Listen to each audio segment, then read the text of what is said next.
चला तर मग मस्त अशा दिवसाची छानशी सुरुवात माझी इथे झालेली आहे आणि आपल्या गृहिणींची सुरुवात ही आपल्या किचन मधूनच होते.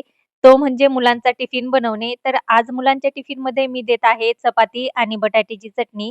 त्यानंतर मात्र मुलांना शाळेत पाठवलं आणि घरातील जी काही छोटी-मोठी कामं असतात ना, तर ती मी आटपून घेतली. दुसऱ्या दिवशी मात्र स्तवनची सहल जाणार होती, तर मी 4 वाजताच उठले आणि आज त्याला टिफिनमध्ये मला द्यायचं होतं गोड पुऱ्या आणि चटणी. तर त्याच मी पहाटे 4 वाजता बनवायला घेतल्या आणि मस्त अशा इथे मी गोड पुऱ्या बनवून घेतल्या. त्यानंतर मात्र त्यांनी त्याचं आवरून घेतलं आणि पहा इतका आनंदी आहे, की तो मागत सुद्धा वळून बघत नव्हता आणि छान असं त्याला आम्ही ट्रिपला पाठवण्यासाठी तयार केलं आणि त्याच्या शाळेत सोडवण्यासाठी गेलो. शाळेत सोडवण्यासाठी गेलो तर तो बसेस पाहून आहे ना पळतच सुटला. त्यानंतर मात्र ट्रिप निघाली. असा केला दिवस. आवडल्यास लाईक, शेअर, सबस्क्राईबर करा. धन्यवाद.